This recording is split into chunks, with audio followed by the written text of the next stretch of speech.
پہلی امتیں جو تھیں ان میں سجدہ تعظیمی جائز تھا، جیسے کہ قرآن پاک میں آیا کہ یوسف علیہ السلام کو ان کے بھائیوں نے اور والدین نے کیا، حضرت آدم علیہ السلام کو فرشتوں نے کیا. لیکن ہماری امت میں سنن ابن ماجہ کی صحیح حدیث کے تحت یہ سجدہ تعظیمی حرام ہے. تو توحید آخری درجے میں کامل ہوئی ہماری امت میں کہ سجدہ تعظیمی بھی حرام کر دیا گیا جو جائز تھا. اسی طریقے سے ختم نبوت بھی آخری درجے میں ہوئی کہ پہلی امتوں میں انبیاء کے علاوہ بھی لوگوں کو کشف اور الہام ہوتا تھا. حضور صلی اللہ علیہ وسلم کی ختم نبوت کی برکت سے اب یہ قیامت تک کے لیے ختم کر دیا گیا کہ کسی کو کشف اور الہام نہیں ہوگا، کوئی دعوی نبوت ہی نہ کر لے. اگر کوئی کرتا ہے تو وہ پھر غلام احمد قادیانی ہوگا یا اس کا بھائی ہوگا، کوئی بزرگ نہیں ہوگا. اس کانٹیکسٹ میں میری بڑی سخت گفتگو ہے مسئلہ نمبر 40 کے نام سے تقریباً آدھے گھنٹے کی، مسئلہ ختم نبوت اور کشف اور الہام کی حقیقت اہل سنت پاک.com پر. اور دوسرا الحمدللہ جو میں نے 2 ہفتے پہلے لیکچر ریکارڈ کروایا ہے، اور میں سمجھتا ہوں کہ اہل تصوف میں سے کوئی اگر سمجھتا ہے کتاب و سنت کے دلائل میں تو اس کا جواب دے، ورنہ حق کو قبول کرے. وہ مسئلہ نمبر 55A ہے، علم لدنی اور صوفیاء کے عقائد کا تحقیقی جائزہ، 1 گھنٹہ اور 20 منٹ کی گفتگو.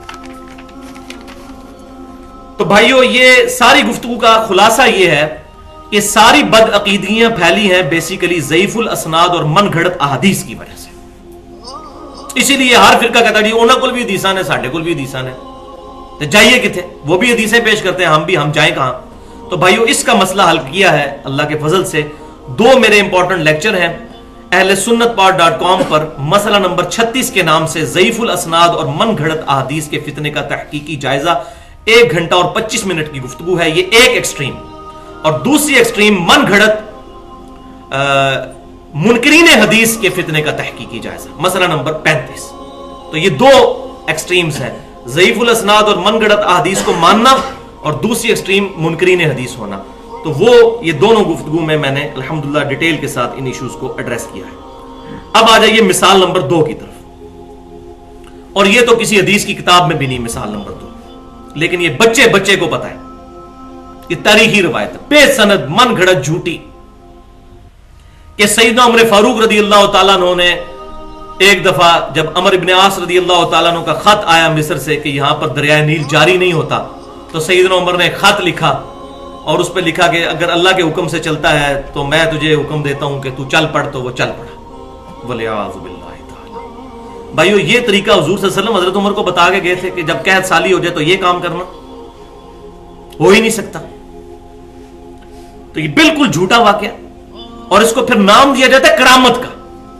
اور بھائیو کرامت کو سارے مانتے ہیں، لیکن اس کا نام کرامت نہیں ہے. کرامت کو الحمدللہ میں نے ایڈریس کیا ہے مسئلہ نمبر 49 میں، جو گستاخانہ فلم اور کارٹونز کے بارے میں جو میں نے ایک لیکچر دیا تھا، مسئلہ نمبر 49 کے نام سے اہل سنت پاک.com پر 1.5 گھنٹے کی گفتگو. اس کے شروع کے 15 منٹ میں نے بتایا ہے کرامت کہتے کسے ہیں. کرامت اور معجزے کو تو ہم مانتے ہیں، لیکن اس قسم کی یہ چیزیں نہیں کہ جس کو جو ہے وہ بد عقیدگی کی بنیاد بنایا جائے. اب اس کے مقابلے میں صحیح بخاری میں کیا ہے، وہ بالکل اس کے الٹ ہے. تو میں کہہ رہا ہوں نا کہ قرآن اور بخاری اور مسلم ٹچ سٹون ہے، کسوٹی ہے کسی کی حقانیت کو پرکھنے کی. اب وہ دیکھ لو تاریخی روایت جھوٹی، اور صحیح بخاری میں کیا ہے انٹرنیشنل نمبر کے مطابق، چونکہ کریٹیکل حدیث ہے، کتاب الاستسقاء چیپٹر کے اندر 1010 نمبر حدیث ہے کہ سیدنا عمر فاروق رضی اللہ تعالیٰ عنہ، وہی عمر فاروق، ان کے زمانے میں جب قحط پڑ جاتا تو عباس ابن عبد المطلب رضی اللہ تعالیٰ عنہ جو حضور کے چچا تھے صلی اللہ علیہ وسلم، ان کے وسیلے سے اللہ کے حضور دعا کرتے تھے. اور وہ وسیلہ بھی بتایا کیا، یہ نہیں کہ ان کے صدقے، وہ ان کو اللہ کی بارگاہ میں پیش کرتے اور کہتے اے اللہ جب تک تیرے محبوب صلی اللہ علیہ وسلم ہم میں موجود تھے ہم ان کو تیری بارگاہ میں پیش کیا کرتے تھے، ان کی دعا کی برکت سے تو بارش نازل فرماتا تھا. اب ہم تیرے نبی صلی اللہ علیہ وسلم کے چچا کو لے کر آئے ہیں. انس بن مالک کہتے ہیں کہ ان کی دعا کی برکت سے اللہ تعالیٰ بارش برسا دیتا. تو یہ حضرت عمر کا طریقہ تھا قحط سالی کو دور کرنے کا. یہ نہیں کہ خط لکھتے تھے، وہ یہاں بھی خط بادلوں میں پھینک دیتے.